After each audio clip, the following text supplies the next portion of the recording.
I never thought I'd be grateful for my husband's public betrayal, but as I watch him now through the glass walls of his corner office, packing his belongings into a cardboard box while security waits, I can't help but smile. 3 months ago, he humiliated me in front of 200 people at the company's annual gala. Today, karma hasn't just knocked on his door, it's kicked it down completely.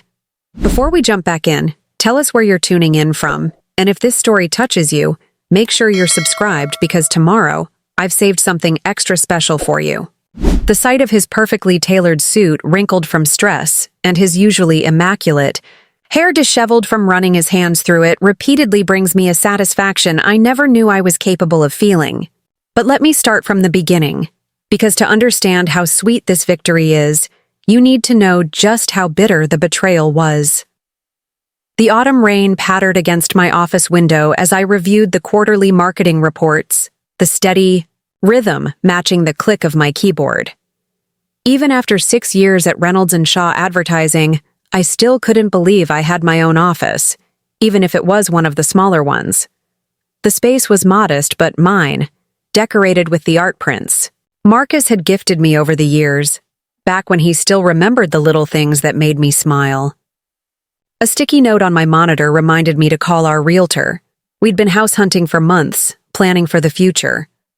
Funny how quickly futures can change. My phone buzzed. Another text from Marcus, my husband of 8 years, and the company's rising star creative director. The notification showed his smiling face, a photo from our anniversary dinner 2 months ago. I should have noticed then how his smile didn't quite reach his eyes anymore. Big news. Need to share ASAP. Lunch? This will change everything for us, Becca. I smiled, typing back a quick, sure. Marcus had been practically buzzing with excitement all week, dropping hints about a massive upcoming change. As the agency's senior marketing analyst, I usually had my ear to the ground about major developments. But whatever this was, it had been kept unusually quiet.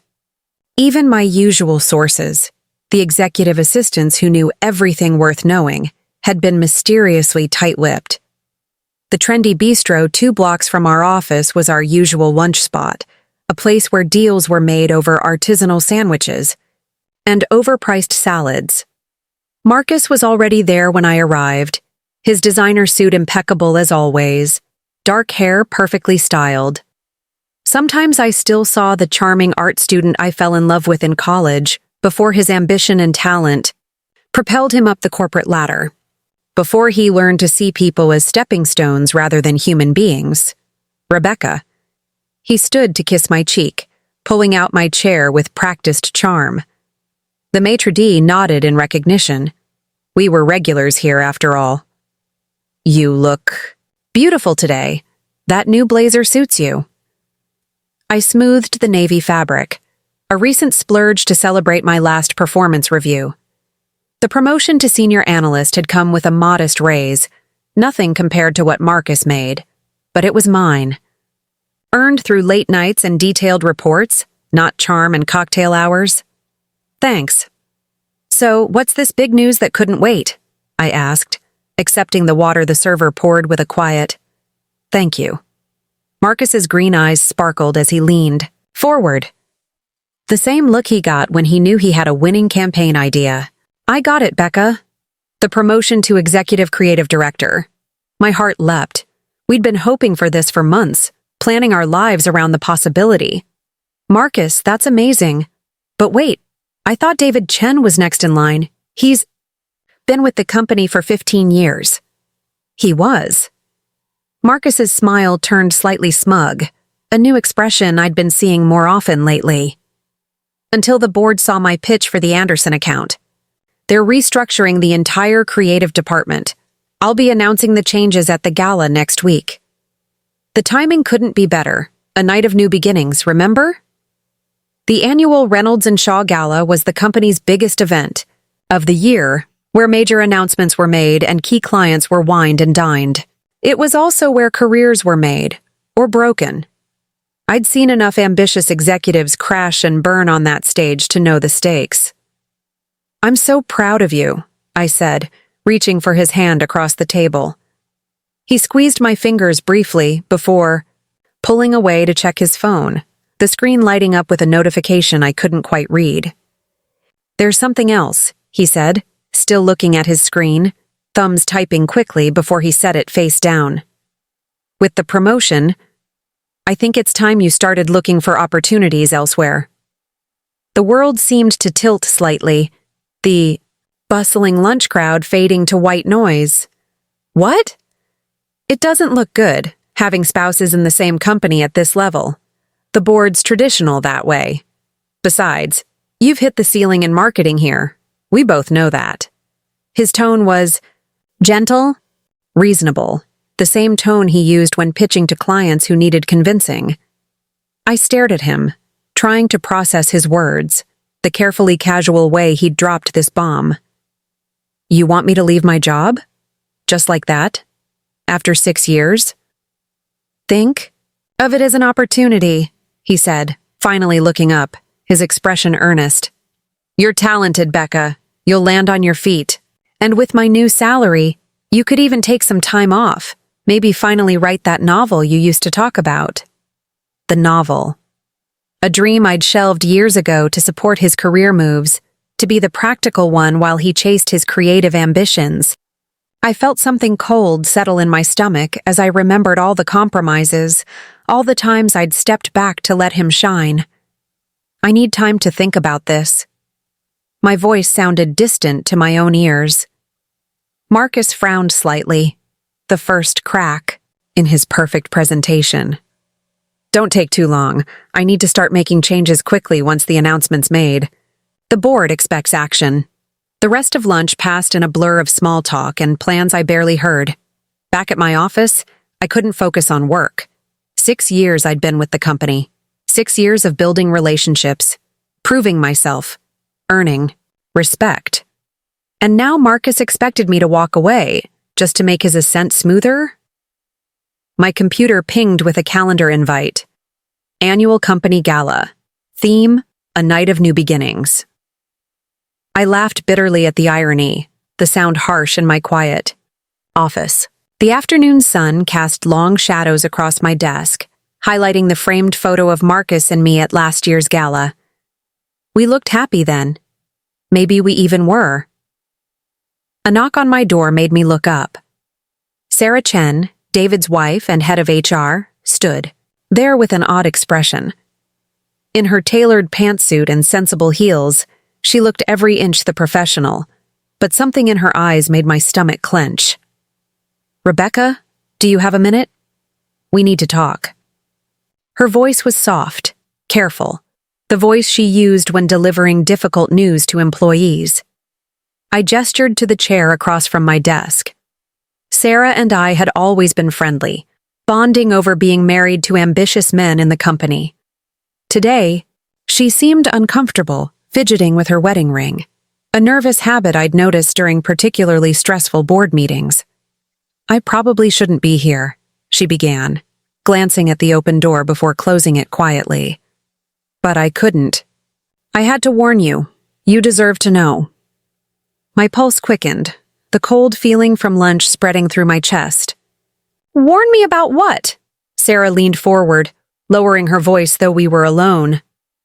"I overheard Marcus on the phone earlier.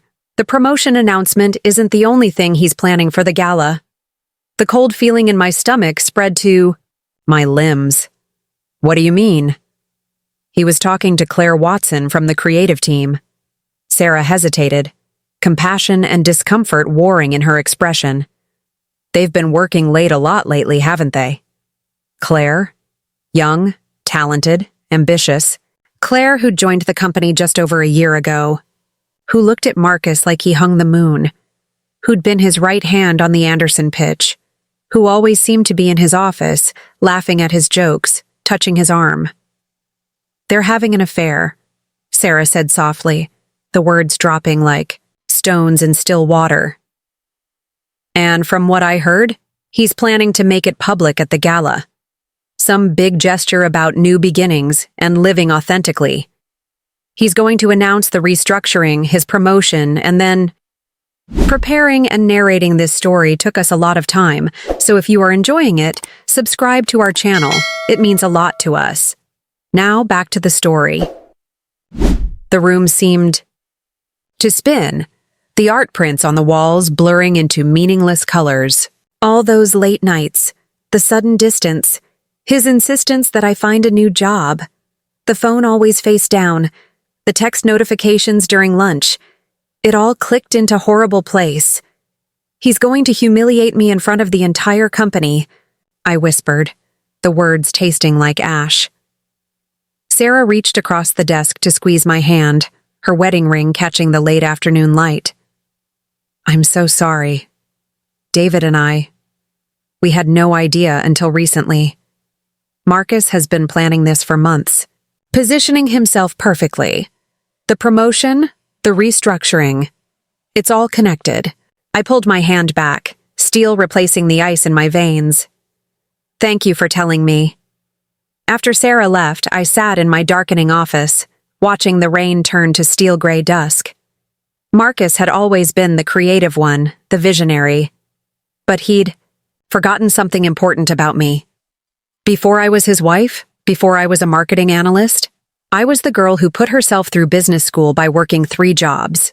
The girl who turned down a safe accounting career to pursue marketing because I loved the strategy of it, the chess-like maneuvering of pieces on a board. The girl who learned early that knowledge wasn't just power, it was survival. I opened my laptop and began to type, my fingers steady despite the trembling in my chest. Marcus wanted to play games? Fine. But he wasn't the only one who could plan ahead. I had 9 days until the gala. Time to show my husband exactly who he was dealing with. The next morning, I arrived at the office an hour early before most employees had even started their commute. The security guard, Jim, gave me a puzzled look as I swiped my badge. I was usually the last one in, not the first. But today was different. Today, I had work to do that couldn't wait for normal business hours. Made my way to the records room in the basement, a place most employees forgot existed in our digital age. As head of marketing analytics, I had access to practically everything, a privilege Marcus had never bothered to consider when he pushed for my promotion 2 years ago. Back then, he'd said having his wife in a position of authority would reflect well on him. Funny how things change. The records room smelled of old paper and forgotten ambitions. I pulled out the files from the Anderson account, the pitch that had won Marcus his promotion. Something about those numbers had been nagging at me since lunch yesterday. Call it intuition, or maybe just years of experience spotting patterns in data. 3 hours later, I sat at my desk, staring at my computer screen, my hands shaking slightly.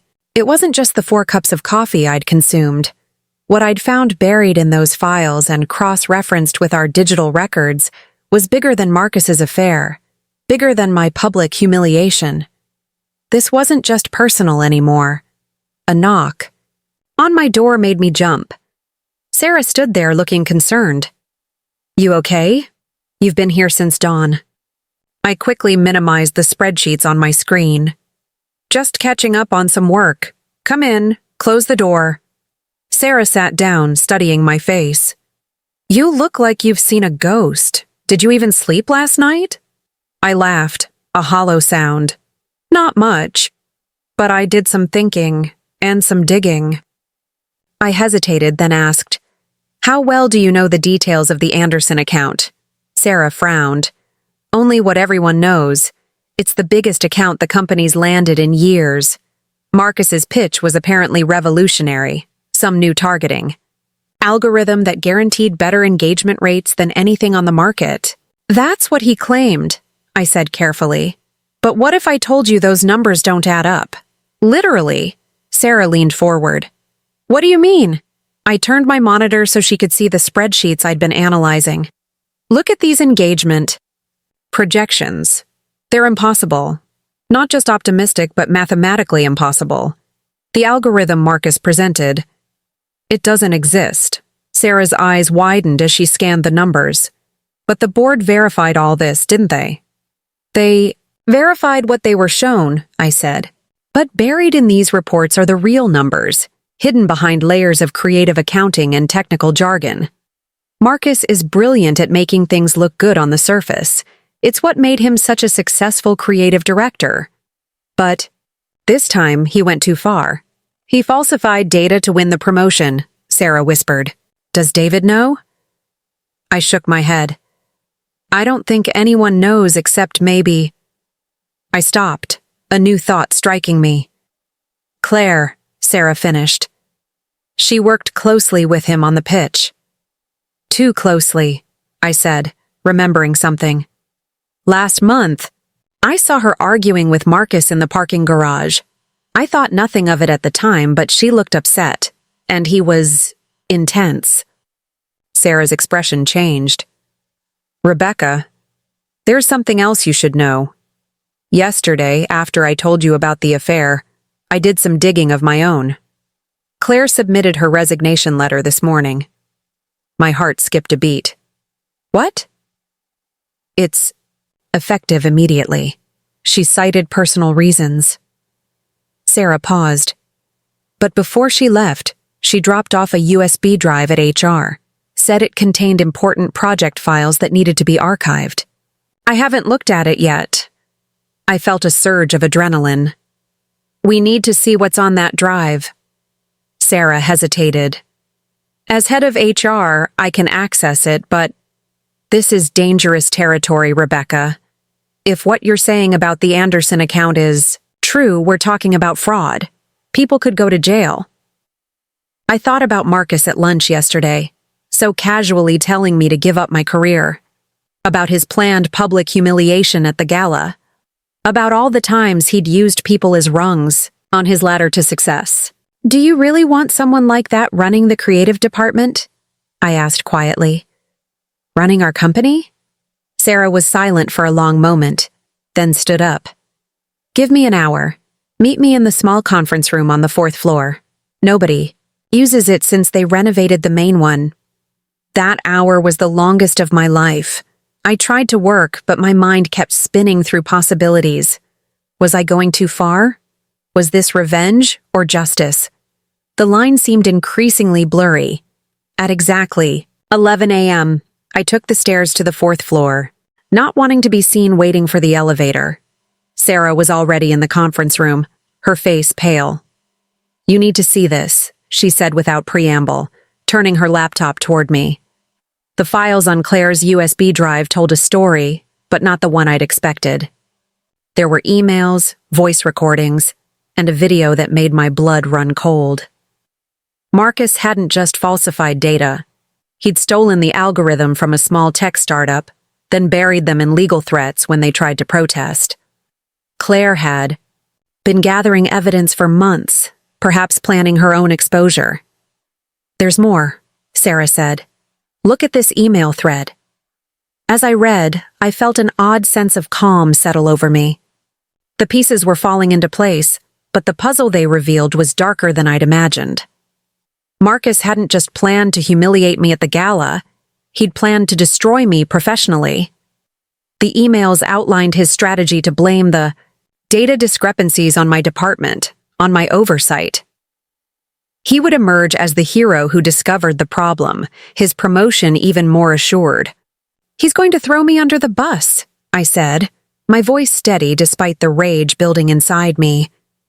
The affair announcement isn't just about him and Claire. It's about discrediting me completely. Personal and professional humiliation in one neat package. Sarah put her hand over mine. What are you going to do?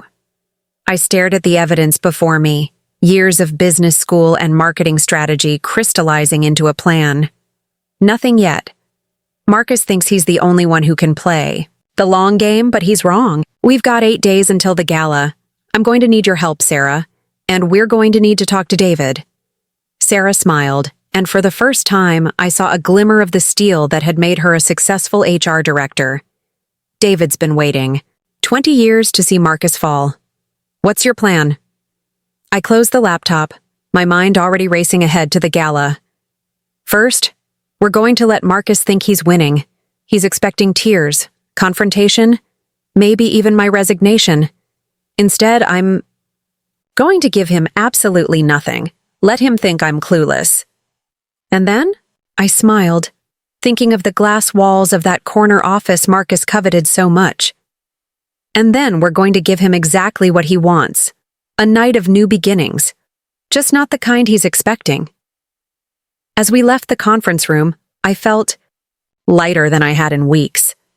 Marcus thought he was directing this show, but he'd forgotten the first rule of theater. Always watch out for the quiet ones in the background. They're the ones who know all the secrets, and I knew more secrets than he could imagine. That evening, I sat in my car in the parking garage long after most employees had left, watching Marcus's office through the tinted windows. Claire's USB drive felt heavy in my purse, a digital smoking gun that could bring down everything he'd built. But timing would be crucial. One wrong move, and this could all backfire spectacularly. My phone buzzed, a text from Marcus. "Working late again, don't wait up." I almost laughed at the predictability of it. 3 months ago, these texts would have hurt. Now they were just more evidence for the file. As I watched, Claire emerged from the elevator, her designer heels clicking against the concrete. She walked to her car, then stopped, looking back at the building with an expression I couldn't quite read. Impulsively, I got out of my car. "Claire," I called out, keeping my voice neutral. "Do you have a minute?" She spun around, her face paling slightly when she saw me. Up close, she looked younger than her 28 years, and surprisingly uncertain, for someone who'd been confident enough to gather evidence against her boss. "Rebecca, I was just leaving." Her hand clutched her car keys like a lifeline. "I know about the USB drive," I said quietly, "and about the algorithm theft." Claire's professional composure cracked. "How did you—" She stopped, collecting herself. "Look, I can explain." I gestured to a concrete pillar away from the security camera's view. "Let's talk." For a moment, I thought she might refuse, might run to her car and drive away. But something in my expression must have convinced her. We moved to the shadowed area, the garage's fluorescent lights casting strange patterns on the floor. "I never meant for any of this to happen," Claire began, her voice barely above a whisper. "When I first started working with Marcus, he was magnetic. He made everything seem possible. The Anderson account was my chance to prove myself." "When did you realize what he was really doing?" I asked. Claire looked down at her expensive shoes, a recent purchase, I noticed. 2 months ago, I found the original algorithm proposal in the startup's documentation. Marcus said they'd sold it to us, that everything was legal. But then I got an email from their CEO. She trailed off. "And the affair?" Her head snapped up. It's not what you think.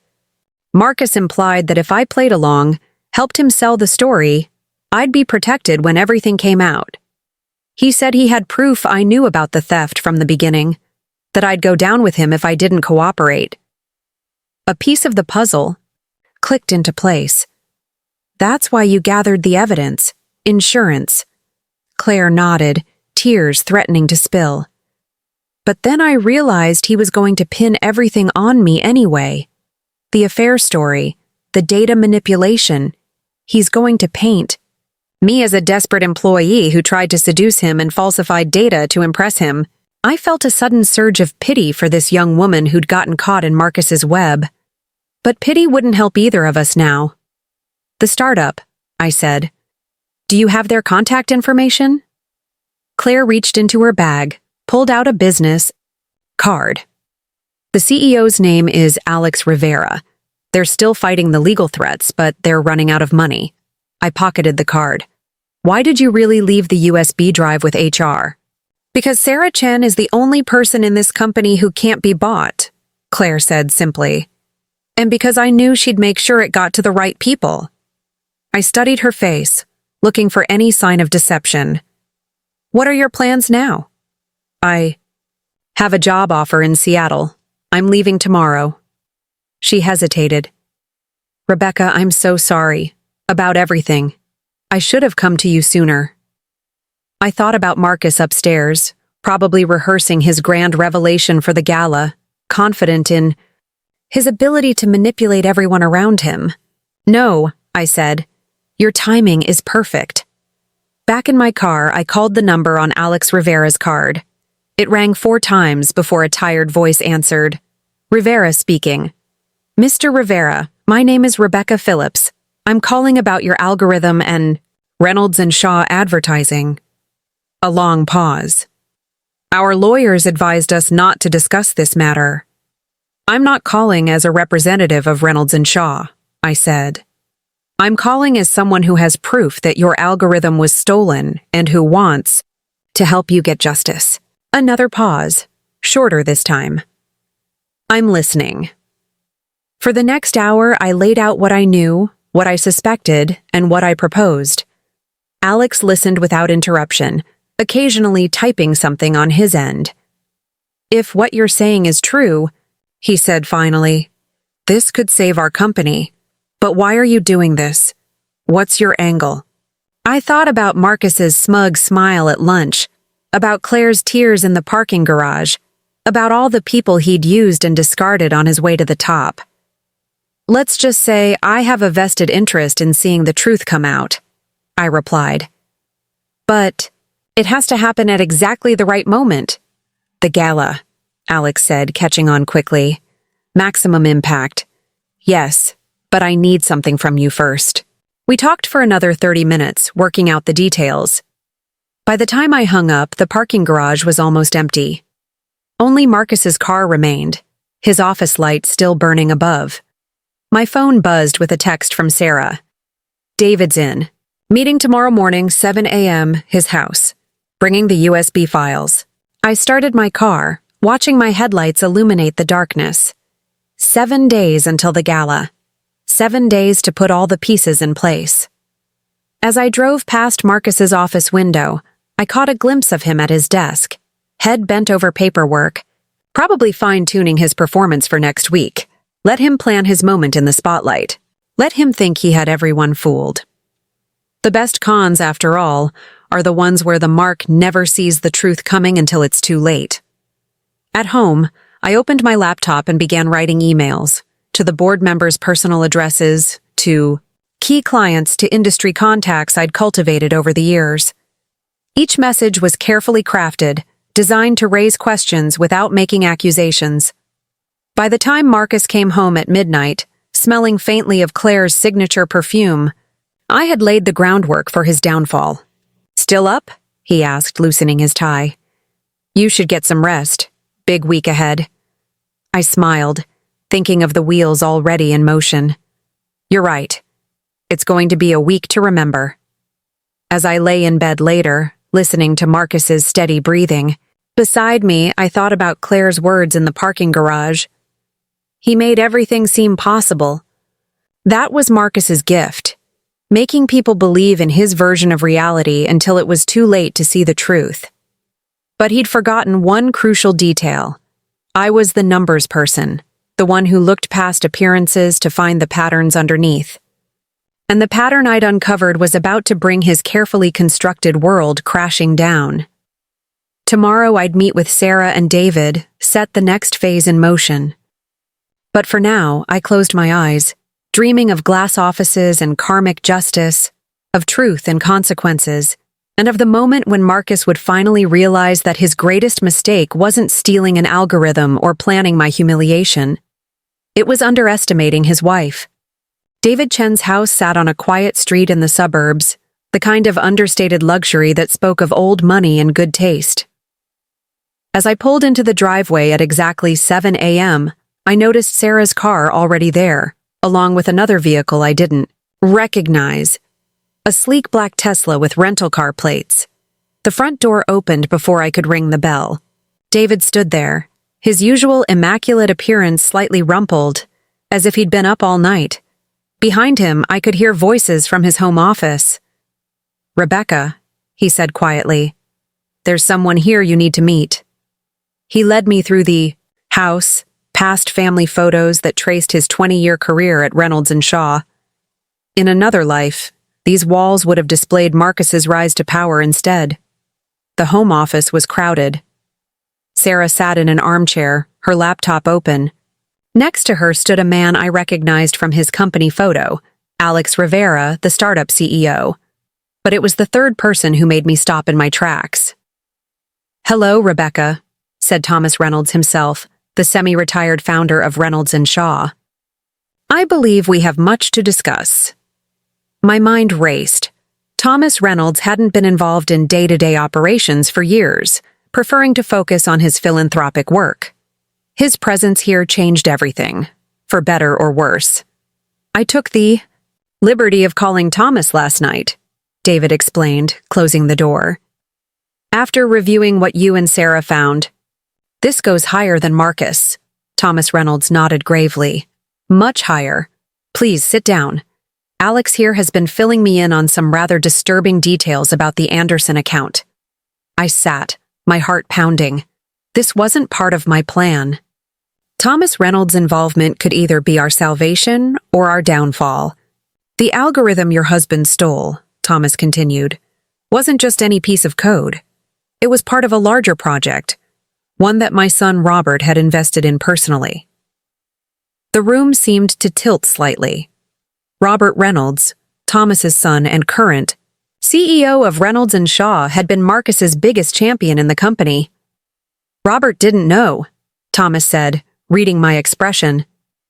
"Marcus presented it as an in-house development, but when Alex showed me the original documentation," he trailed off, his face hardening. Alex stepped forward. "The algorithm was just the beginning. We've spent all night tracing the connections.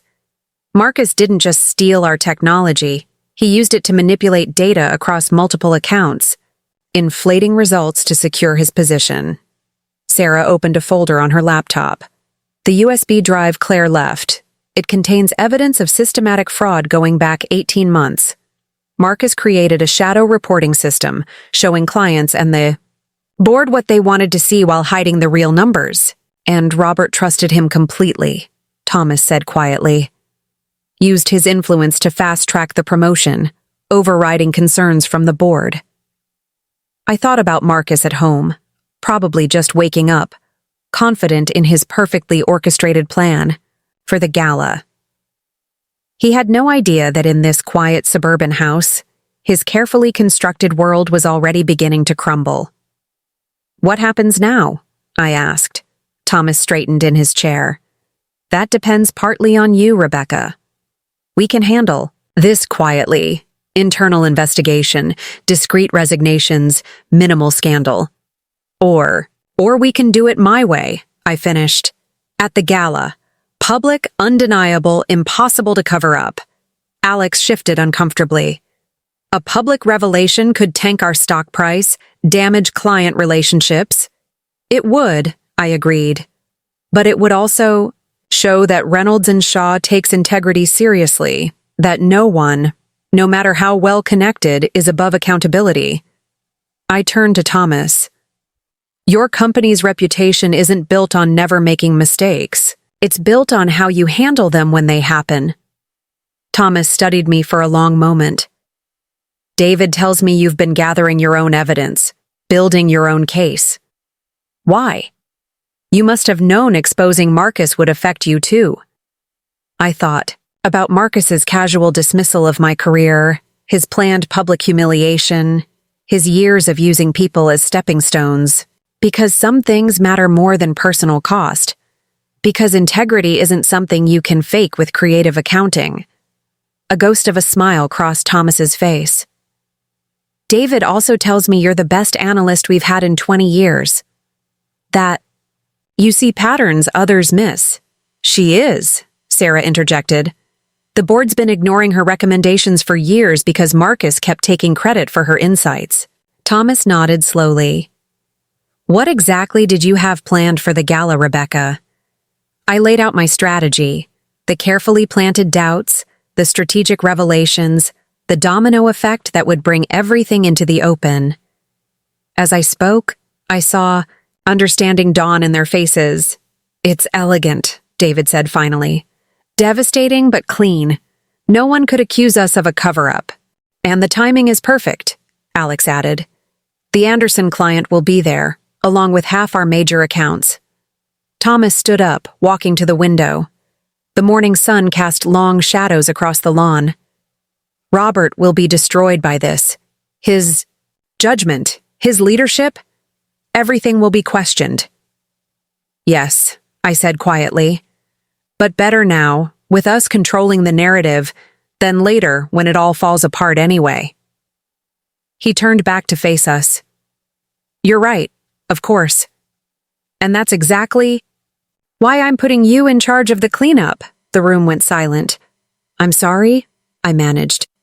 After the gala, after Marcus and his allies are gone, Reynolds and Shaw will need someone who understands both the problem and the solution. Someone with both technical skill and moral compass. Thomas smiled properly this time. How do you feel about becoming our new chief strategy officer? I stared at him, words failing me for a moment. That position doesn't exist. It will. The board meets this afternoon. By the time the gala starts, everything will be in place. He glanced at his watch. Speaking of which, we should head to the office. Separately, of course. We don't want to raise any suspicions. As we prepared to leave, Alex caught my arm. Rebecca, thank you. For everything. I thought about Claire, about all the others Marcus had used and discarded. Thank me after we win. In my car, I checked my phone. One message from Marcus. Meeting with Robert all morning. Dinner tonight to celebrate? I typed back. Can't wait. 6 days until the gala. 6 days to perfect every detail, to ensure every piece was in place. Marcus thought he was orchestrating a grand revelation. He had no idea he was actually directing his own downfall. As I drove to the office, I allowed myself a small smile. Sometimes karma needs a little help. And sometimes, the best revenge isn't just about getting even. It's about making sure justice is served in a way that helps everyone who was wronged. Everyone except the man who thought he could play God, with other people's lives. The next 5 days passed in a blur of covert meetings and careful preparations. By day, I played the role of the unsuspecting wife, even helping Marcus choose his suit for the gala. By night, I worked with Thomas Reynolds' trusted team, building an airtight case that would leave no room for denial or escape. But karma, I was learning, had a peculiar sense of timing. It was Wednesday afternoon, 3 days before the gala, when the first complication arose. I was reviewing the final presentation with Sarah when my office phone rang. The caller ID showed a number I didn't recognize. Is this Rebecca Phillips? A woman's voice asked. This is Amanda Torres from the Securities and Exchange Commission. My blood ran cold. Sarah, seeing my expression, quickly closed my office door. Yes, this is Rebecca. How can I help you? Mrs. Phillips, we've received some concerning information about Reynolds and Shaw's reporting practices, specifically about the Anderson account. As head of marketing analytics, you're listed as having signed off on several key reports. I caught Sarah's eye, mouthing SEC. Her face paled. That's correct, I said carefully, though final approval came from the creative department. We're aware. Mrs. Phillips, we'd like you to come in for an informal discussion tomorrow morning. You're not under investigation at this point, but your cooperation would be appreciated. After hanging up, I immediately called Thomas Reynolds. This changes nothing, he said firmly. In fact, it might work in our favor. The SEC involvement proves we're not just handling this internally. It adds legitimacy to our actions at the gala. But something was bothering me. How did they know to call me specifically? The reports all went through Marcus's department. There was a pause on the line. Come to my house tonight, 8 p.m. Bring Sarah and David. The rest of the afternoon crawled by. Marcus stopped by my office around 5, looking particularly pleased with himself. Everything's set for Saturday, he said, perching on my desk. The Anderson team confirmed they're coming. Even their CEO will be there. That's wonderful, I replied, thinking of the SEC call. You've worked so hard for this. He reached out to touch my cheek, a gesture that once would have made my heart flutter. Now it just made my skin crawl. We both have. Which is why I've arranged a surprise for you at the gala, too. Oh? I kept my voice neutral, even as my mind raced. Let's just say it's time everyone knew exactly where they stand.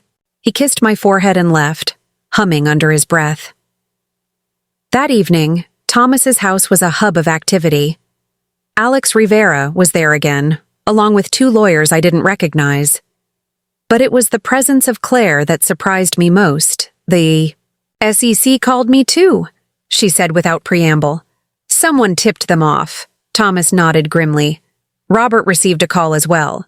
Someone is trying to force our hand, push us to act before the gala. Marcus, David suggested, but I shook my head.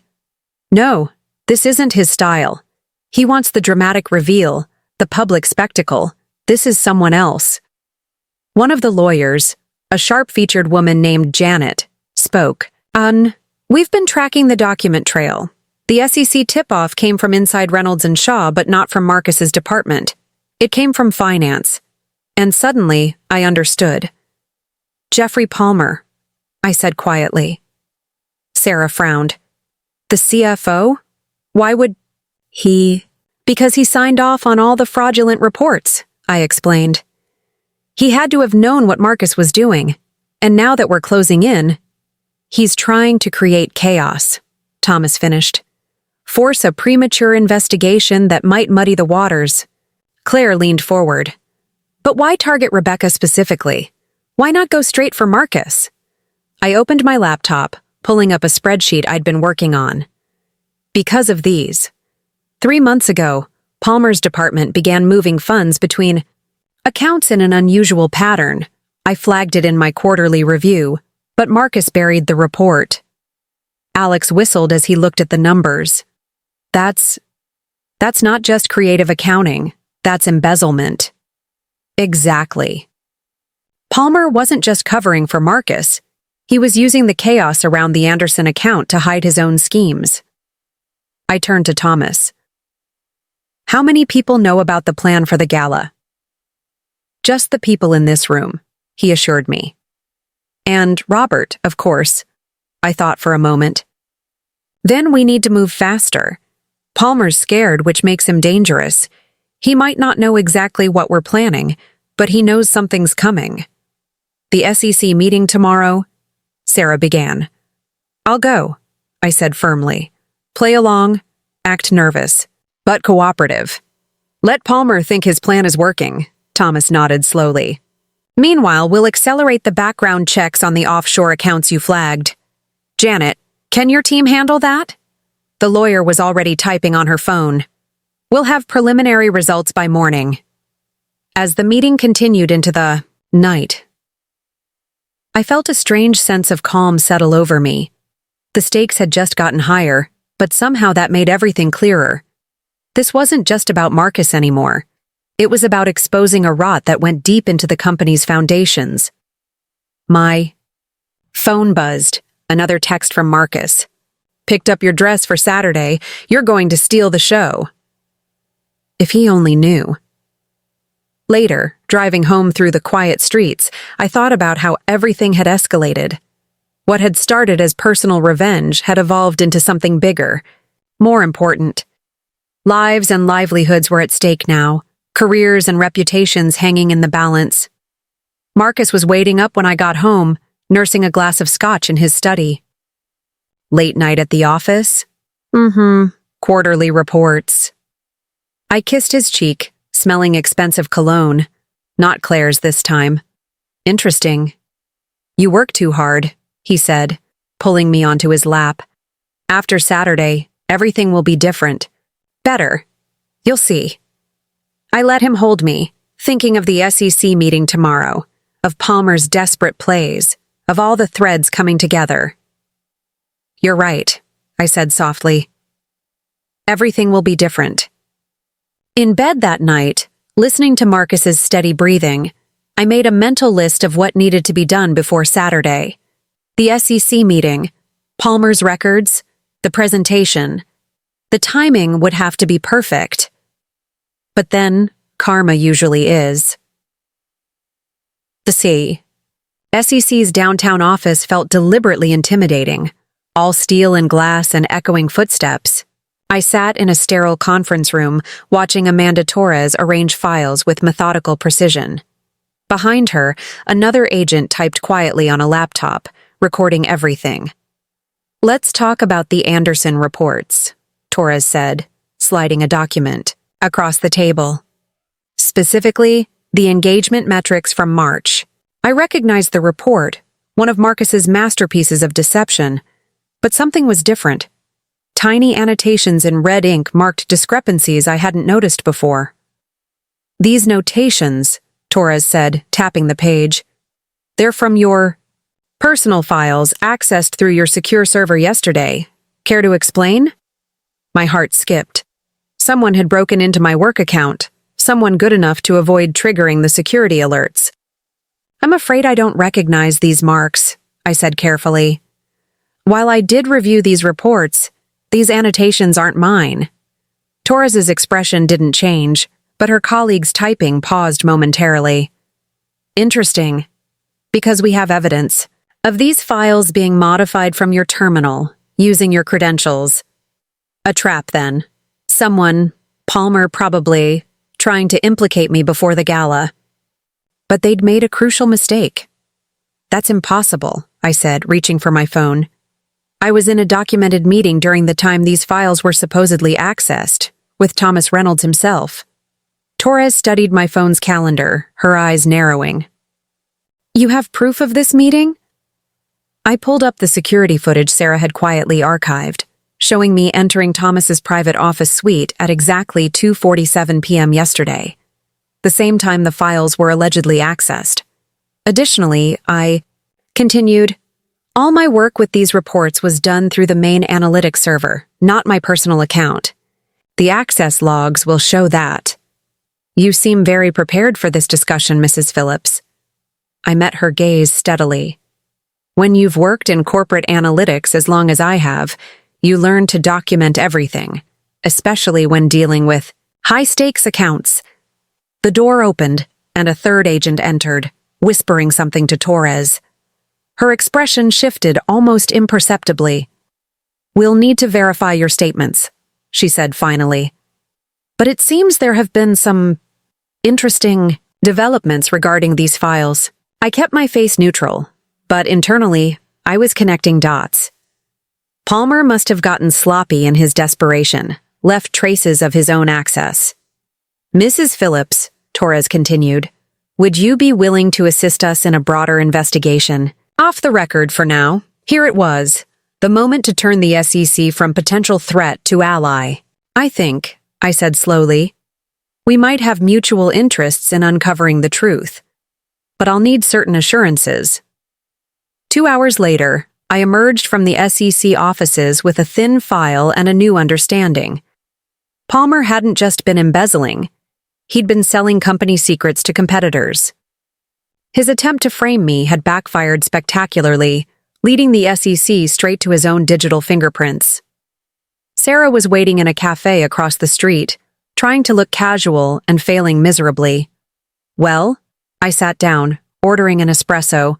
I desperately needed. "Palmer made a mistake, a big one. But that's not the most interesting part." I lowered my voice. "The SEC has been watching Reynolds and Shaw for months. The Anderson account just gave them the opening they needed. Does this change the plan for Saturday?" "No, it makes it better." I showed her the file Torres had given me. Official documentation of the SEC's ongoing investigation, carefully redacted but clear enough. "Marcus doesn't know about Palmer's side deals," I explained. "He thinks he's got everything under control, that Palmer's just covering their tracks. But Palmer's been playing his own game all along." Sarah's eyes widened as she read. "This is why he's been so desperate to stop us. If Marcus goes down, everything comes out, including what Palmer's been selling to the competition. My phone buzzed. A text from Marcus. Meeting ran long. Dinner with Robert tonight to finalize Saturdays. Announcements. Don't wait up? I showed Sarah the message. He's getting cocky. Thinks he's untouchable. Speaking of untouchable, Sarah said hesitantly, there's something else you should know. I did some digging into Claire's resignation. And? She didn't. Just leave because of Marcus's threats. She found something in Palmer's private files. Something about Robert Reynolds himself. I felt a chill that had nothing to do with the cafe's air conditioning. What kind of something? I don't know the details yet, but... Sarah glanced around before continuing. Remember that startup that developed the original algorithm? Rivera's company? They weren't the first ones Marcus stole from. There were others, smaller companies that mysteriously went bankrupt after dealing with Reynolds and Shaw. And Robert's signature is on all the acquisition paperwork. The pieces clicked together with horrible clarity. It wasn't just Marcus. Robert was in on it from the beginning, which means Thomas Reynolds is about to learn some very uncomfortable truths about his son.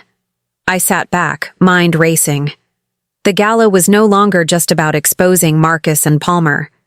We were uncovering a pattern of corporate theft and destruction that went straight to the top. We need to talk to Thomas, I said finally. Tonight. What about Marcus's dinner with Robert? I smiled grimly. Let them plot. They think they're preparing for a coronation. They don't realize it's actually going to be an execution. As we left the cafe, I spotted a familiar car across the street. Palmer's black BMW. He was watching the SEC building, probably waiting, to see who else might emerge. Let him watch, I murmured to Sarah. Every move they make now just adds to the evidence. That evening, I sat in Thomas Reynolds' study, watching his face as he processed what we'd discovered about his son. The proud father seemed to age years in minutes. I knew Robert was ambitious, he said finally, his voice heavy.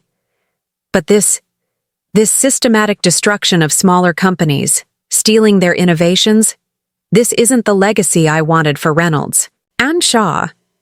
It's not too late to fix it, I said quietly. But it has to be done right. And completely. Thomas nodded slowly, reaching for his phone. I'll make some calls. By Saturday, we'll be ready for a complete house cleaning. As I drove home later, I thought about Marcus. Probably still dining with Robert, both of them congratulating themselves on their cleverness. Soon, they would learn that true power isn't about who you can destroy. It's about having the courage to stand up for what's right, no matter the personal cost. 2 days until the gala. 2 days until everything changed. Let them plot their little drama. The real show was going to be far more spectacular than they could imagine. Friday dawned gray and threatening, the weather matching the tension in the air. I arrived at the office, early to find an unmarked envelope on my desk. Inside was a single USB drive and a note in Claire's handwriting. Insurance. Be careful who you trust. Before I could examine it, my phone rang. It was Alex Rivera, sounding breathless. Turn on the financial news, now. I pulled up the live stream on my computer just in time to see the headline. Tech startup claims patent. Infringement against major ad agency. My stomach dropped as I recognized the company name, but it wasn't Rivera's startup. I don't understand, I said. Who are they? Golden Gate Innovation Labs, Alex replied. They're claiming they developed the original algorithm, that they have proof both my company and Reynolds and Shaw stole their work. I felt a headache building. That's impossible. We have the documentation. Rebecca, Alex cut in, their CEO, is Marcus's brother. The world seemed to tilt slightly. In 8 years of marriage, Marcus had never once mentioned having a brother. I'd seen his family photos, his background checks, his personnel file. Listen carefully, Alex continued.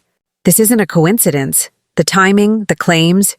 Someone's trying to muddy the waters before tomorrow. Sarah burst into my office, face pale. Have you seen— I know, I said, putting Alex on speaker.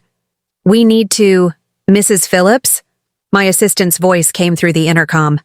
Mr. Palmer would like to see you in the conference room. He says it's urgent. I exchanged looks with Sarah. Tell him I'll be there in 5 minutes. After hanging up with Alex, I quickly plugged Claire's USB drive into my laptop. The files were encrypted, but the file names told a story. Marcus Birth Records.pdf, Phillips Family Trust.doc, Offshore Accounts 2024.xlsx. Sarah, I said quietly, get these to Thomas, now, and call Torres at the SEC. She needs to know about Golden Gate Labs. The main conference room was dark when I arrived, lit only by the gray daylight filtering through the windows. Palmer sat alone at the massive table, looking surprisingly calm for a man under federal investigation. Rebecca, he said pleasantly, please sit. We need to discuss tomorrow night. I remained standing. I think the SEC will be handling any discussions about company business. He smiled, but it didn't reach his eyes. Oh, I'm not here about the company. I'm here about Marcus. Or should I say, Michael Phillips? My careful composure slipped for just a moment. Palmer's smile widened. Ah, so he never told you about his real name, his family, the trust fund he gave up to pursue his creative endeavors. What do you want, Jeffrey? He slid a folder across the table. Marcus, or Michael, isn't just running from his past. He's running toward something. Something. Bigger than Reynolds and Shaw. Bigger than the Anderson account. Take a look. Inside the folder were documents detailing a complex web of shell companies, all leading back to Golden Gate Innovation Labs. But it was the last page that made my blood run cold. A contract dated 3 months ago, signed by Marcus and his brother, outlining a hostile takeover of Reynolds and Shaw. They've been planning this for years, Palmer said softly, using stolen technology, falsified data, and embezzled funds to position themselves. Tomorrow's gala announcement isn't just about your humiliation or Marcus's promotion. It's the trigger for a complete corporate takeover. Why are you showing me this? Because contrary to what the SEC might think, I'm not the villain here. I discovered their plan months ago and began tracking everything. The stolen algorithms, the hidden accounts, the false identities. I needed proof before I could act. I studied his face, looking for deception. You were embezzling funds. I was following the money trail. Every dollar I traced led back to their shell companies. I had to make it look convincing. A piece of the puzzle clicked. The SEC investigation. You triggered it on purpose. Palmer nodded. I needed official eyes on this before they could execute their plan. But I underestimated how far they'd go to stop me. When I realized they were going to frame you, you tried to warn me by making it obvious someone was accessing my files. Exactly. But now they're accelerating their timeline. The Golden Gate Labs announcement was supposed to happen after the gala. Something spooked them. My phone buzzed. A text from Thomas. Claire's files decoded. Emergency meeting in my office. Now. I looked back at Palmer. Why should I trust you? He stood, straightening his tie. Because in about an hour, Robert Reynolds is going to try to have me arrested. The evidence has already been planted. I'll be accused of everything Marcus and his brother have done, and you want my help. I want justice for all of us they've used and discarded. He headed for the door, then paused. Check Marcus's call history from last night's dinner with Robert. You might find it interesting. In Thomas's office, the atmosphere was grim. Sarah, David, Alex, and the SEC's Torres were already there. Claire's files were displayed on the large screen, revealing a conspiracy more intricate than any of us had imagined. Marcus isn't just Marcus, Thomas said heavily. He's Michael Phillips III, heir to the Phillips publishing fortune. He disappeared 10 years ago after his father refused to merge with a tech company, a company that later became Golden Gate Innovation Labs. His own brother's company, I said quietly. Torres stepped forward. We've confirmed Palmer's evidence. The Phillips brothers have been systematically targeting tech companies, stealing their innovations, and using the profits to build their own empire.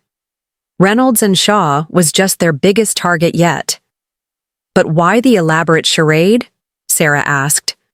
Why didn't Michael, just use his real identity and connections? Because this way, they could destroy the company from within, I realized. No one suspects the creative director who married a simple analyst. No one looks too closely at the charming executive who earned his way up.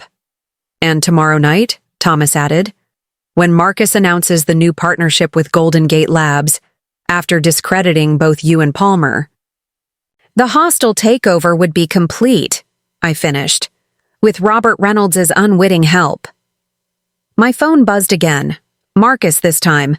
Everything's ready for tomorrow. You're going to be so surprised. I looked around the room at our unlikely alliance, the SEC agent, the startup CEO, the veteran executives, all brought together by one man's elaborate deception. Well, I said, if Marcus wants surprises, I say we give him one he'll never forget. The pieces were in place. The truth was out. Now we just had to survive until tomorrow night. Let Marcus think he was the master puppeteer. He was about to learn that even the greatest manipulators can become tangled in their own strings. The morning of the gala, I woke to find Marcus's side of the bed empty. A note on his pillow read, Early meeting with Robert. Your dress is ready. At Valentino. Can't wait for tonight.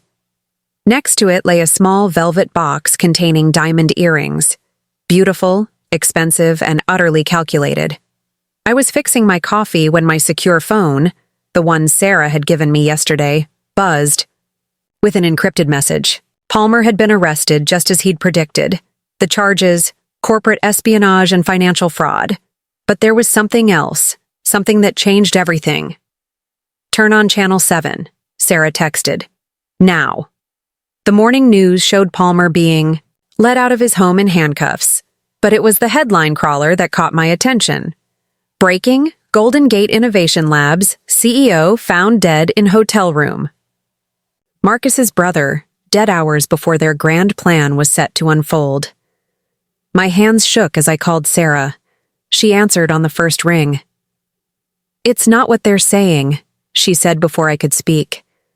Thomas got word from his contacts in the Dow. Police. It wasn't suicide. Then what? Security footage shows someone entering his room last night. Someone wearing a Reynolds and Shaw employee badge. The diamond earrings suddenly felt like burning coals in my pocket. Marcus? No, Sarah said quietly. Robert Reynolds. The pieces clicked into place with horrifying clarity. Robert figured it out. He realized they were using him. There's more. Claire's encrypted files. They didn't just reveal Marcus's real identity. They showed that Robert had his own scheme running. He was planning to sell Reynolds and Shaw to a Chinese conglomerate once the Golden Gate Labs scandal broke. I sat down hard, my coffee forgotten. A triple cross. And now Roberts. Eliminated one player and framed another. Palmer's arrest, the brother's death, he's tying up loose ends. Does Marcus know? We don't think so. As far as we can tell, he still thinks everything's proceeding according to plan. I glanced at the clock. 10 hours until the gala. 10 hours until Marcus planned to destroy my career and announce his triumph. 10 hours until Robert Reynolds planned to destroy everyone. Get everyone to Thomas's office, I said. Now. And Sarah? Tell Torres to hold off on questioning Palmer. We need him exactly where he is for now. An hour later, Thomas's office was a command center of controlled chaos. David was coordinating with security teams. Alex was on a video call with his company's lawyers, and Torres was reviewing evidence with her team. Robert's getting sloppy, Torres said, spreading photos across the desk. Hotel footage, phone records, even his private elevator access log. He's leaving traces everywhere. Because he thinks he's won, Thomas said heavily. His face had aged years since learning of his son's true nature. He's already arranged for the Chinese buyers to attend tonight's gala. Then we use that, I said. Everyone turned to look at me. We let both shows proceed exactly as planned. Marcus announces the Golden Gate Labs takeover, thinking he's outmaneuvered everyone. Robert makes his move, thinking he's eliminated all threats. And then, we spring the trap, David finished. But the timing has to be perfect. I pulled up the gala schedule on my tablet. Marcus is scheduled to make his announcement at 9:30. Based on these emails Claire found, Robert planned to act at 10, after the initial shock wore off. And when do we move? Alex asked. 45, I said firmly. Right after Marcus reveals the Golden Gate Labs connection, but before he can announce the takeover. That's when Robert will be most vulnerable, thinking his son's death has derailed. The hostile takeover? But before he can execute his own plan, Sarah frowned. Won't Marcus suspect something when he learns about his brother? He already knows, Torres interjected, checking her phone. Just got word. He visited the hotel an hour ago. But instead of backing down, he's going to use it, I realized. Turn it into fuel for his performance. Paint Golden Gate Labs as the victim of corporate espionage. Probably blame Palmer entirely. Meanwhile, Thomas added, Robert will be preparing to paint everyone as corrupt once the Chinese deal is revealed. He'll position himself as the savior of the company. So we let them both dig their graves, David said. Let Marcus make his accusations, let Robert think his plan is working. And then we show everyone the truth, I finished. All of it. The stolen technology, the murders, the secret deals, everything. Torres nodded approvingly. We'll have agents in place. Once the evidence is presented, we move. The next few hours were a blur of preparation. Every detail had to be perfect, every contingency planned for. By late afternoon, when I headed home to get ready, the pieces were in place. Marcus was already there, looking devastating in his tuxedo. You're late, he said, kissing my cheek. Better hurry. We need to be there early for the press photos. I let him hurry me through my preparations, playing the role of excited wife one last time. As I put on the dress he'd chosen, a stunning black gown that probably cost more than my first car, I thought about all the lies, all the manipulation. Almost ready? He called through the bathroom door. Just finishing my makeup, I replied, carefully placing Claire's USB drive in my clutch alongside the diamond earrings. Don't want to disappoint anyone tonight. Trust me, he said, and I could hear the smile in his voice. Tonight will be unforgettable. In the car, Marcus was unusually quiet, staring out at the city lights. Was he thinking about his brother? About the years of deception? Or just rehearsing his performance? Nervous? I asked, playing my part. He turned to me with that charming smile I'd once loved. Not at all. Tonight, everything we've worked for comes together. I smiled back, thinking of the evidence waiting to be revealed, of Robert's imminent downfall, of justice about to be served. You're right, I said softly. Tonight changes everything. The venue was already crowded when we arrived, the city's business elite mingling under crystal chandeliers. I spotted Sarah near the bar, David by the stage, Torres disguised as a server. Thomas stood with Robert, both men playing their roles perfectly. As Marcus led me through the crowd, accepting congratulations and well wishes, I felt an almost surreal calm.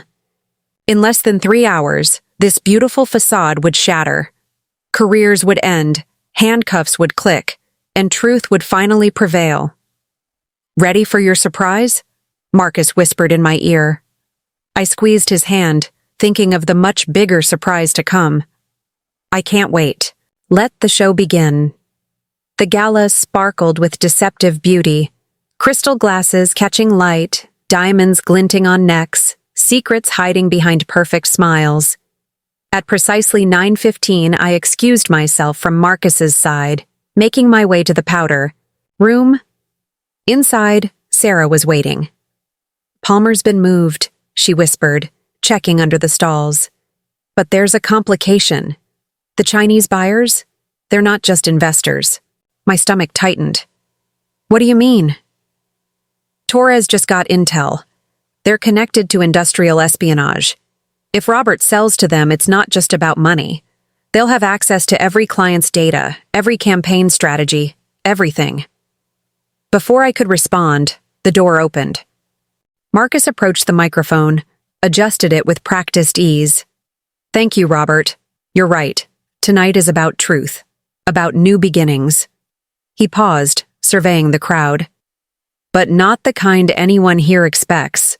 The show was about to begin.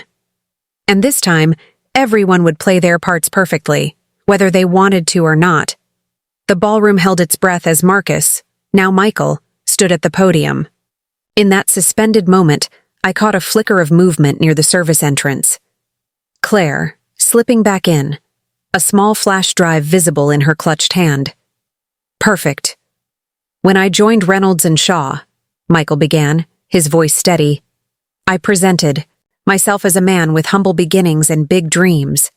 Tonight, I'm here to tell you a different story." Robert shifted uncomfortably, but before he could intervene, Thomas stepped forward. "Perhaps we should move on to the business announcements." Business announcements?" Michael's laugh held no humor. "You mean the announcement that Golden Gate Innovation Labs has been acquired by Reynolds and Shaw, or the one about selling our company to foreign investors?" A murmur rippled through the crowd. At a corner table, the Chinese delegates exchanged glances. "Marcus," Robert warned, reaching for the microphone. But Michael stood his ground. "My real name is Michael Phillips III. My brother James was the founder of Golden Gate Innovation Labs. Because as of this morning he's dead." Gasps echoed across the room. I saw Sarah discreetly filming everything on her phone, while Torres's agents moved into position. "But this isn't just about my brother's death," Michael continued. "It's about a pattern of corporate theft, manipulation, and murder that goes back years. And it starts right here, with the man who's been orchestrating everything." He turned to face Robert, whose composed facade was finally cracking. "Would you like to tell them, or should I?" Robert lunged for the microphone, but I was faster. From my clutch, I pulled out a remote control, the one connected to the ballroom's massive display screens. "Actually," I said, my voice carrying in the sudden silence, "I think we should show them." The screens came to life, displaying security, footage from the hotel, Robert entering James Phillips's room, the timestamp, exactly when the murder occurred. "This is absurd," Robert blustered. "Obviously doctored, like the algorithm was doctored?" Claire's voice rang out. She stood by the AV controls, her own flash drive now connected. New images filled the screens, emails, contracts, wire transfers. "Or like the evidence you planted to frame Jeffrey Palmer." Robert's face contorted. "You treacherous little—" "Careful," Thomas said quietly. "The SEC is very interested in treason charges, considering what you were planning to sell to our foreign friends." The Chinese delegates were already standing, moving toward the exits, but Torres's agents smoothly blocked their path. "It's over." "Robert," I said, "we have everything. The real algorithm documentation, the murder evidence, the secret contracts, even your offshore accounts." "You think you've won?" Robert's laugh was ugly. "You have no idea what you're dealing with." "Claire, show them what we found." Claire smiled, not at Robert, but at me. "You mean this?" She held up another drive. "The evidence you stole from Thomas's safe? I already sent copies to every board member, and the SEC, and the press." Robert's face went chalk white. "You were working with us the whole time," I finished. "Did you really think she'd stay loyal after you had James killed?" "The thing about betrayal, Robert," Claire said coldly, is that it teaches you to recognize it in others.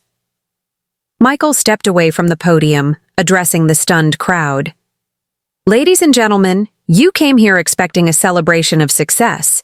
Instead, you're witnessing the end of an era of corruption and the beginning of justice, Thomas added, nodding to Torres, who stepped forward, badge displayed. Robert Reynolds, she announced, you're under arrest for conspiracy, fraud, and first-degree murder. As the agents moved in, Robert made one last desperate play. Everything I did was for the company. Ask them about Michael's crimes. Ask about Palmer's embezzlement. Ask about this. I held up my phone, displaying an email chain. Your instructions to Palmer to trace the missing funds, the ones you were stealing through shell companies? He kept everything, Robert. Every message, every threat, every order. A good analyst always keeps receipts. Palmer's voice came from the doorway. He stood there, free of handcuffs, flanked by SEC agents. Especially when they're working undercover for the federal investigation. The room erupted in chaos. Reporters who'd come expecting a corporate celebration scrambled to document the unfolding drama. Board members huddled in shocked groups. And through it all, Robert Reynolds, titan of industry, was led away in handcuffs. Claire walked in, looking elegant in midnight blue. Our eyes met in the mirror. They're moving up the timeline, she said without preamble. I just overheard Robert. He's not waiting until 10. He's going to make his move right after Marcus's announcement. Sarah cursed softly. That ruins everything. We needed that 15-minute window. No, I said slowly, an idea forming. This is better. Let me call Thomas. But when I reached for my phone, I found it missing. A cold realization dawned. I'd left it at our table, right next to Marcus. Use mine, Claire offered, but Sarah grabbed her wrist. Wait, she hissed. Look at your screen. Claire's phone showed a text notification. Package delivered, M knows nothing. Proceed as discussed. The three of us stared at each other. Claire's face drained of color. It's not what you think, she started, but I was already moving. Sarah, get Torres. Now. Claire. I suggest you don't leave this room. I hurried back to the ballroom, my mind racing. The pieces were shifting, alliances reshaping by the second. At our table, my phone sat untouched, but Marcus was gone.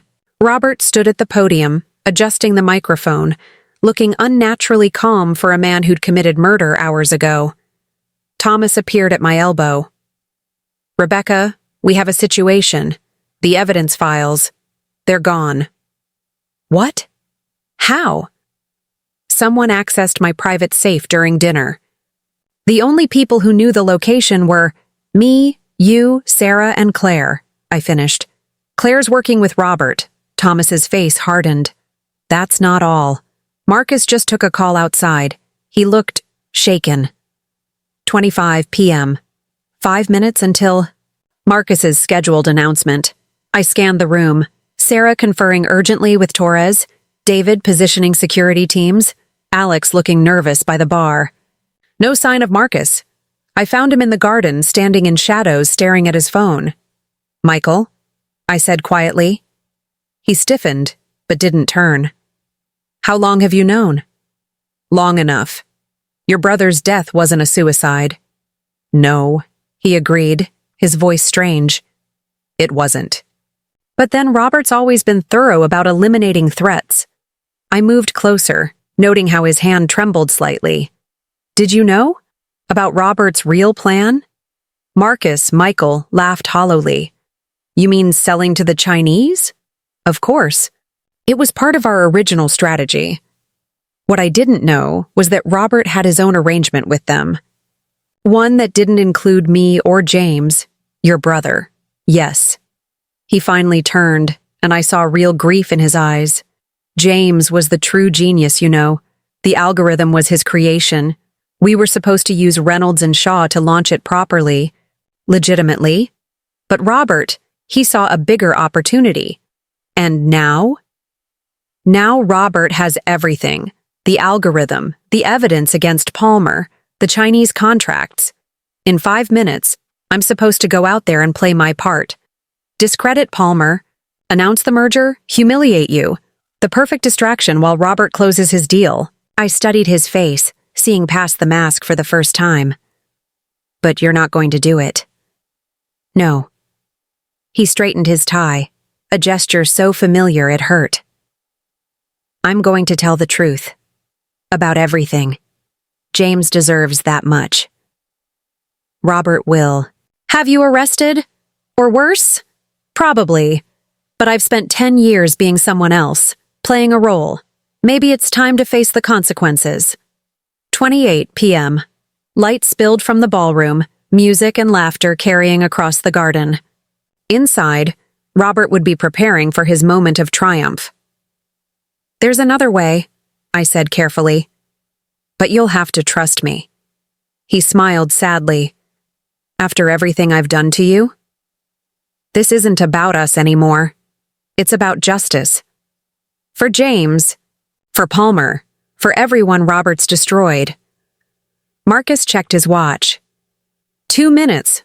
What's your plan? I told him, quickly and quietly. His eyes widened. That's insane, he said. If we're off by even a second, then we fail, and Robert wins. But if it works? He considered for a moment, then nodded. All right. But Rebecca, I'm sorry. For everything. Save your apologies. We have a show to put on. We walked back into the ballroom just as Robert was finishing his introduction. The crowd turned, expecting to see Marcus Phillips, rising star, ready to claim his moment of glory. Instead, they saw Michael Phillips III, prodigal son and corporate conspirator, walking toward the stage with his soon-to-be ex-wife beside him. Both of us carrying secrets that would burn this whole glittering world to the ground. Robert's smile faltered slightly as we approached. In the crowd, I caught Sarah's eye, gave the signal. Across the room, Thomas moved into position. Torres's agents tensed. Ready. Ladies and gentlemen, Robert announced, please welcome our creative director, Marcus Phillips. The applause echoed off Crystal and Secrets as Marcus took the stage. Robert stepped back, confident in his victory, never suspecting that his perfect plan was about to implode. His empire crumbling behind him. Michael turned to me, his face a mix of grief and relief. I didn't know about James. Not until it was too late. I know, I said softly. That's why you're not in handcuffs too. What happens now? Now? I glanced at Thomas, who nodded. Now we rebuild, properly this time, starting with returning the algorithm to its rightful owners. Alex Rivera stepped forward, extending his hand to Michael. Your brother wanted to change the world. Help us do it the right way. As the night wound down, I found myself back in the garden where everything had shifted less than an hour ago. Sarah joined me, looking exhausted but satisfied.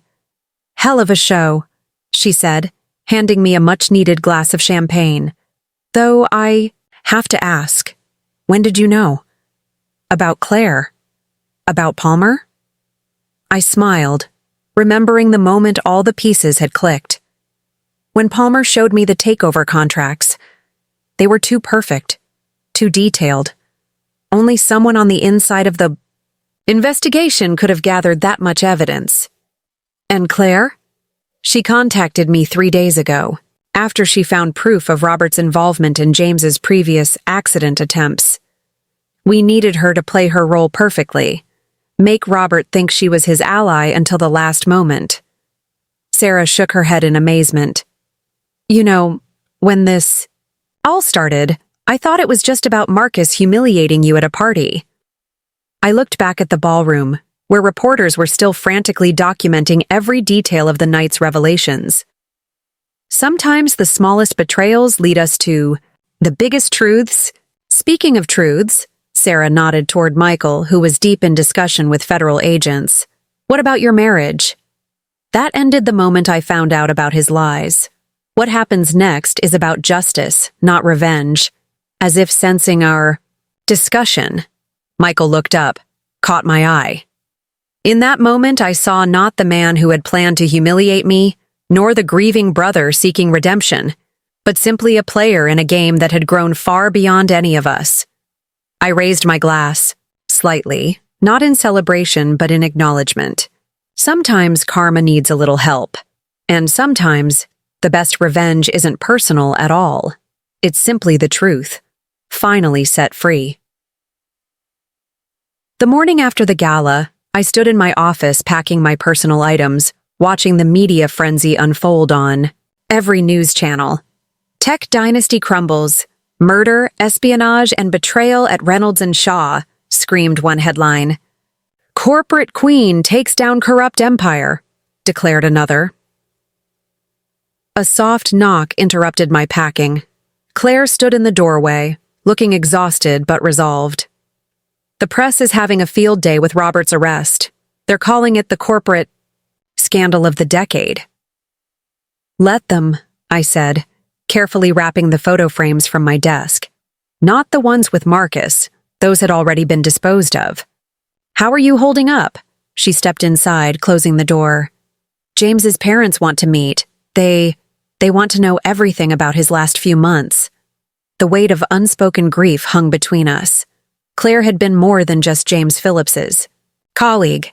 She'd been his fiancée, keeping their relationship secret to protect their investigation. Will you tell them? I asked quietly. About how their sons ended up on opposite sides of this war? About how Robert manipulated them both? She shook her head. Some truths only cause more pain. My phone buzzed. A message from Sarah.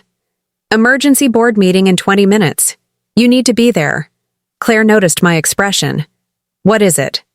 The fallout begins, I said, grabbing my laptop. Want to watch the old guard try to save themselves? The bow. Boardroom was packed when we arrived. Thomas sat at the head of the table, looking grim. The remaining board members, those not implicated in Robert's schemes, filled the seats. Sarah and David were there, along with Palmer and Alex Rivera. Good morning, Thomas began. As you're all aware, yesterday's events have left us in an unprecedented situation. Our CEO is under arrest, our creative director is cooperating with federal investigators, and our stock price, he gestured to the financial charts displayed on the screen. The numbers were brutal. We're hemorrhaging clients, one board member said. The Chinese deal is dead. The Anderson account is threatening to sue. Let them, Palmer interjected. Their own internal documents show they knew about the algorithm theft. They were complicit. That's not helping, another board member snapped. We need solutions, not more accusations. Actually, I said, standing up, that's exactly what we need. All eyes turned to me. Complete transparency, full disclosure of everything, the fraud, the theft, the cover-ups, but also our response to it. You want us to admit to criminal behavior? A senior VP looked horrified. I want us to admit to discovering criminal behavior and taking immediate action to correct it, I clarified. Show that Reynolds and Shaw's integrity is stronger than the corruption that tried to destroy it. Thomas nodded slowly. Rebecca's right. But we need more than just damage control. We need a complete restructuring. Starting with the leadership, Sarah added, sliding folders across the table. We've prepared a proposal. The board members opened the folders, and a new wave of murmurs filled the room.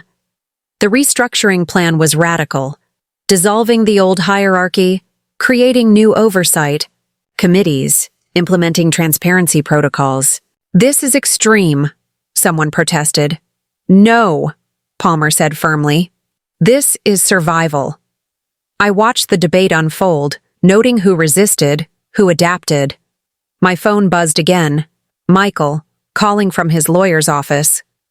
I let it go to voicemail. There's something else, Alex spoke up. The algorithm. We want to open source it. The room exploded in objections, but Alex raised his hand.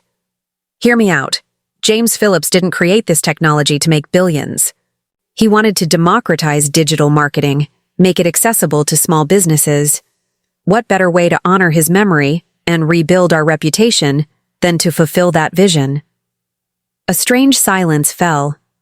I looked around the table, seeing the exact moment when understanding dawned. This wasn't just about saving a company. It was about transforming it. The press conference is in an hour, Thomas said finally. We need to present a united front. Are we agreed? The vote was unanimous. As the others filed out, Sarah caught my arm. There's one more thing you should know. It's about Michael. She handed me her tablet, displaying an email chain. Michael had declined witness protection, choosing instead to testify fully about his role in the conspiracy. But there was more. He was surrendering his entire trust fund to create a foundation in James's name, dedicated to supporting ethical technology development. He's trying to make amends, Sarah said softly. Too late for that, I replied. But without bitterness. The anger had burned out, leaving only a tired clarity. My office felt different when I returned, lighter somehow, despite the boxes of packed memories. On my desk, one last photo remained, the marketing team celebration, from last year, before everything unraveled. I picked it up, studying the faces. How many of them had suspected? How many had stayed silent out of fear or ambition? A text from Torres lit up my phone. Robert talking. Multiple indictments coming. You sure about not pressing personal charges? I thought about it. Charging Marcus would be easy. His planned public humiliation, the years of lies. But something James had written in his private notes kept coming back to me. The greatest revenge against corruption is to replace it with integrity. No charges, I texted back. Let him do his part to make things right. Claire appeared in my doorway again, this time with Alex. Press conference in 20 minutes. Ready to face the wolves? I looked at my packed boxes, my empty walls. Actually, I need a favor first. We spent the next 15 minutes composing an email to the entire company. Not an accusation or explanation, but an invitation to be part of rebuilding something better than before. Time to go, Sarah called from the hallway. As we walked to the conference room, I thought about karma, about justice, about the difference between revenge and redemption. Marcus had planned to humiliate me in front of everyone. Instead, he'd set in motion events that would change an entire industry. Sometimes the universe has a better sense of irony than we ever could. 3 months after the gala that shattered Reynolds Shaw's glass ceiling, I stood in my new office. Not the corner suite Marcus had coveted, but a collaborative space with glass walls that faced the city skyline. The view reminded me daily of how far we'd come, and how far we still had to go. The morning news played silently on my tablet. Robert Reynolds' trial was set to begin next week.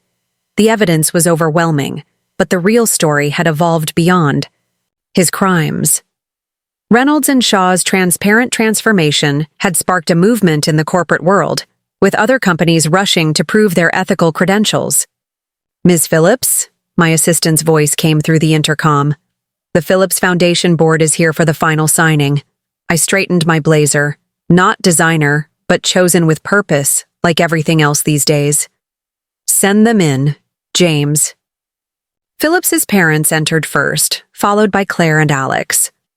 The elderly couple had aged decades in 3 months, but today there was something different in their bearing. Purpose, perhaps, or healing. The paperwork's ready, I said, gesturing to the documents on the conference table. Once signed, the foundation will be independent, with its own board and mission. Mrs. Phillips touched the papers gently. James would have loved this. Using his algorithm to help small businesses, funding ethical tech development, supporting whistleblowers, Claire added softly. She wore James's ring now, not hiding it anymore. The foundation would be her way of continuing his legacy. As they signed, my phone buzzed with a text from Sarah. Palmer's testimony finished. Robert's lawyers requesting a deal. Let them squirm, Alex muttered, reading over my shoulder. He'd become a close friend in the aftermath, his startup now partnering with Reynolds Shaw on revolutionary open-source projects. A knock on the door interrupted us. Thomas Reynolds stood there, looking more at peace than I'd seen him since. The scandal broke. Sorry to interrupt, he said, but there's something you all need to see. He led us to the main conference room, where Sarah, David, and several board members were watching a live news broadcast. Michael sat before a congressional committee, testifying about corporate corruption. The culture of secrecy and exploitation has to end, he was saying. What happened at Reynolds and Shaw wasn't unique. It was just the one that got exposed. Mrs. Phillips made a small sound, watching her surviving son. The man on screen wasn't the Marcus I'd married, nor even fully the Michael he'd been born as. He was something else now, perhaps finally becoming the person he should have been all along. Turn it off, I said quietly. We have work to do. Back in my office, I pulled up our latest project, a platform helping small businesses compete with corporate giants, built on James's original vision. The beta test had exceeded all expectations. The foundation could help scale this, Alex suggested, studying the data. Make it accessible to everyone. That's not all, Sarah added, entering with a stack of files. Remember those Chinese investors? Turns out they weren't just after our client data. Look what we found in their background checks. The documents revealed a web of corporate espionage spanning continents. Robert's attempted sale would have compromised not just Reynolds and Shaw, but dozens of companies worldwide. Have you shown this to Torres? I asked. Better, Sarah smiled. She's presenting it to Interpol next week. The investigation's going global. Claire studied the files thoughtfully. James suspected something like this. It's why he created the algorithm in the first place, to track unusual patterns in data flow. Speaking of patterns, David interrupted from the doorway, the quarterly numbers are in. Want to see something interesting? He pulled up a chart showing company performance since the restructuring. The initial drop after the scandal had been brutal, but the recovery was unprecedented. Turns out integrity is good for business, he said simply. A notification popped up on my screen, an email from Michael's lawyers. The divorce was final. In the end, he'd asked for nothing, not even his old office belongings. Are you okay? Claire asked softly. I looked around at these people who had become more than colleagues, fellow survivors, co-conspirators in rebuilding, something worth believing in. I'm better than okay, I replied. I'm free. The day wound down with a different kind of meeting. In a small restaurant across town, I sat with Palmer, Torres, and Thomas, planning the next phase of corporate reform. The oversight committee is in place, Palmer reported. Every transaction, every decision, all transparent, all traceable. And the old guard? Torres asked. Learning to adapt or leaving, Thomas said. Usually leaving. Good, I said, because phase 2 starts next week. I shared our plan for an industry-wide initiative, a coalition of companies committed to ethical business practices, with real teeth and independent oversight. It won't be easy, Palmer warned. The resistance will be, let them resist, I say. Cut in. Change never is easy, but necessary? Absolutely. As I drove home that evening, I passed the hotel where the gala had been held.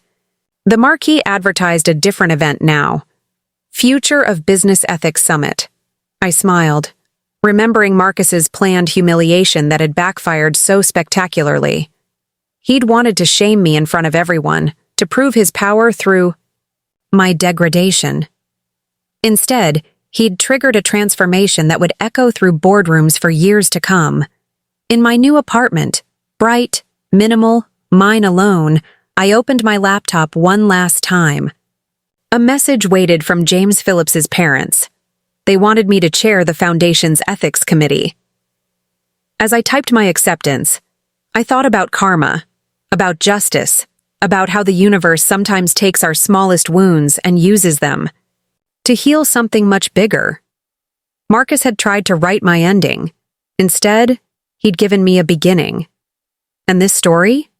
It wasn't about revenge anymore. It was about revolution. Up next, you've got 2 more standout stories right on your screen. If this one hits the mark, you won't want to pass these up. Just click and check them out. And don't forget to subscribe and turn on the notification bell so you don't miss any upload from us.